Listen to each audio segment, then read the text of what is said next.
You all can talk about approach anxiety because you all have it. At one time or another, you've all been like engrossed in it, right? So then I love to say this. She goes, no, I don't. I go, oh, come on. You didn't come over to me? I said, you know, there's tons of shit on the internet to help you with that.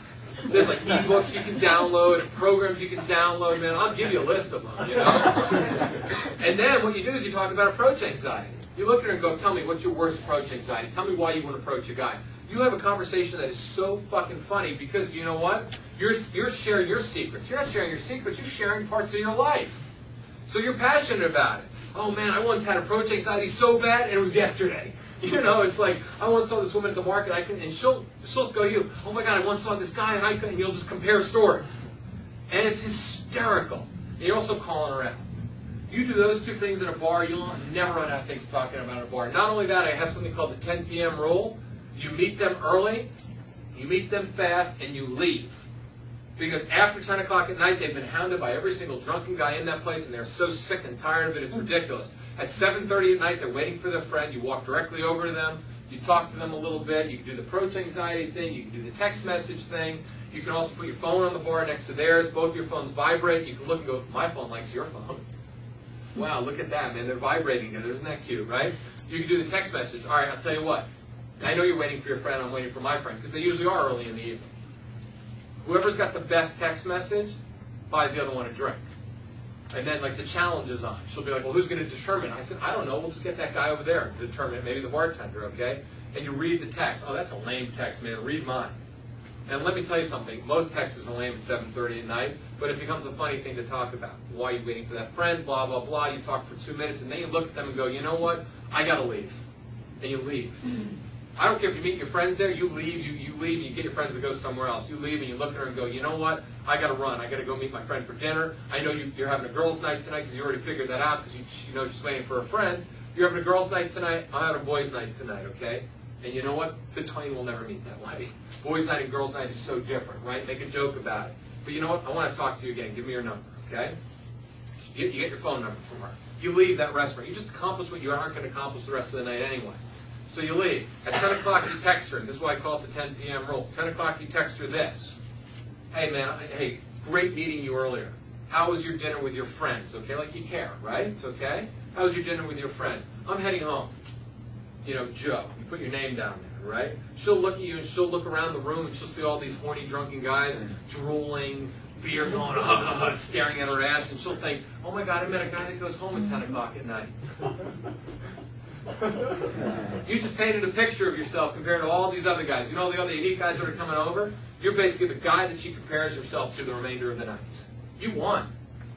She'll remember you. You won. It's the most incredible feeling in the entire world. And 50% of the time, she'll go, why are you going home? Meet me and my friends. You got instant fun night.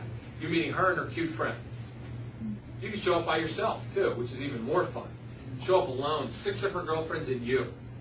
Oh, man, forget about it. You're like you want to be sold the remainder of the night? Just go and entertain 6 women, have a good time. Man, when you leave, spend about an hour and then just leave and go, no, look, really, I got to go home, okay?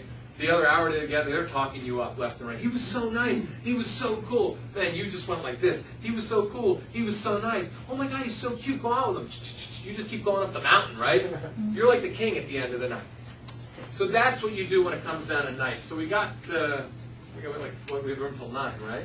So we have 33 seconds left according to that clock. Right? Quick question. So in 33 seconds, who has a question? What was my text message again? HMMM. Dot, dot, dot. Last night was fun. Dot, dot, dot. Want to meet for a drink again later? Smiley face. Always a smiley face.